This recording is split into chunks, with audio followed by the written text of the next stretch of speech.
വ്യാജ വോട്ടിൻ്റെ ഒന്നും അടിസ്ഥാനം സൈരനൊന്നുമല്ലല്ലോ. സൈര്യം കൃത്യമായിട്ട് ഇന്നലെ തന്നെ പറഞ്ഞല്ലോ, അതിനെതിരായിട്ട് കേസ് കൊടുക്കട്ടെന്നത് തെരഞ്ഞെടുപ്പ് കമ്മീഷനായിട്ട് പറഞ്ഞിട്ട്. അതായത് ഇവിടെ കള്ള വോട്ട് ചേർത്തിട്ടുണ്ട്. ഒന്ന് കോൺഗ്രസ് ആണ്, മറ്റൊന്ന് BJP ആണ്. പിന്നെ എല്ലാവർക്കും അറിയുന്നത് പോലെ ഈ കള്ള വോട്ട് ചേർത്ത് ശീലമുള്ളവരാണ് ഷാഫി പറമ്പരും അതുപോലെ തന്നെ ഇവരെല്ലാം.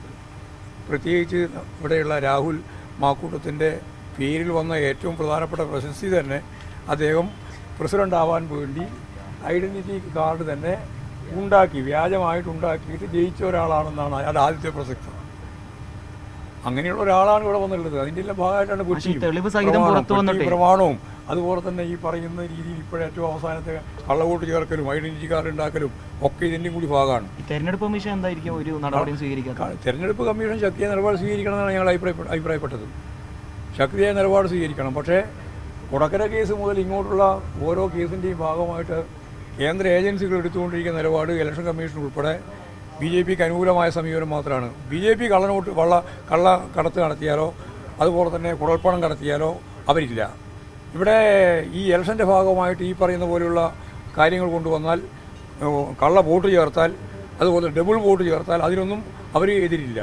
ആ നിലപാടാണ് സ്വീകരിച്ചുകൊണ്ടിരിക്കുന്നത്. അത് ഒരു രാജ്യത്തിൻ്റെ മതനിരപേക്ഷ ഉള്ളടക്കത്തെയും അതിൻ്റെ ഫെഡറൽ സംവിധാനത്തെയും ജനാധിപത്യപരമായ സമൂഹത്തിൻ്റെ ആവശ്യകതയെയും എല്ലാം തകർക്കുന്ന രീതിയിലുള്ള ഒരു BJP എന്താണോ ആഗ്രഹിക്കുന്നത് അതിനപ്പുറം കടക്കാൻ തയ്യാറില്ലാത്ത ഒരു വിഭാഗമായിട്ടാണ് ഇപ്പോൾ ഇവരെല്ലാം മാറുന്നത്. അത് ശക്തിയായ രീതിയിൽ പ്രതിഷേധത്തിന് ഇടയാക്കിയിട്ടുണ്ട്. അതുകൊണ്ട് ഇവിടെ ഇലക്ഷൻ കമ്മീഷൻ വളരെ ഗൗരവപൂർവ്വം ഈ കാര്യങ്ങൾ സംബന്ധിച്ച് പരിശോധിച്ച് ഇരട്ട വോട്ടും അതുപോലെ തന്നെ മറ്റ് പല ഭാഗത്തുള്ള കൂട്ടിച്ചേർത്ത വോട്ടുകളൊക്കെ മാറ്റണം തന്നെയാണ്. പാലക്കാട്ടേക്ക് പുതുതായി ചേർത്തിയ വോട്ടുകളൊക്കെ ആ ചേർത്തിയ ആളുകൾക്കെല്ലാം വോട്ട് ചെയ്യാനുള്ള അവസരം ഒരുക്കുമെന്ന രീതിയിലുള്ള വിവരങ്ങളും പുറത്തു വരുന്നു. അത് ഒരവസരം ഒരുക്കില്ല. അതെല്ലാം മുൻകൂട്ടി തീരുമാനിച്ച് ആരാണ് ഈ വോട്ടെല്ലാം ശേഖരിച്ച് കൊണ്ടുവന്ന് വെച്ചിട്ടുള്ളത് എന്നുള്ളത് മനസ്സിലാക്കി കഴിഞ്ഞാൽ ഓരോ പോളിംഗ് ബൂത്തിൻ്റെയും മുമ്പിൽ കൃത്യമായിട്ട് അടയാളപ്പെടുത്തും ആരൊക്കെ ഇവിടെ കള്ള വോട്ട് ചെയ്യാൻ വരുമെന്ന്. ഈ BLOമാരുടെ ഒന്നും സ്വാധീനം ഇല്ലാതെ BLOമാരുടെ സ്വാധീനം കൂടി ചേർത്തുകൊണ്ട് തന്നെയാണ് ഇത് നടത്തിയിട്ടുള്ളത്. അതുകൊണ്ട് അത്തരം BLOമാരെ സംബന്ധിച്ച് ആലോചിക്കേണ്ടിയിട്ടുണ്ട്. അവർക്കെതിരെ അന്വേഷണം ആവശ്യപ്പെടും. ഉറപ്പല്ല, ആവശ്യപ്പെട്ട് കഴിഞ്ഞിട്ടുണ്ട്.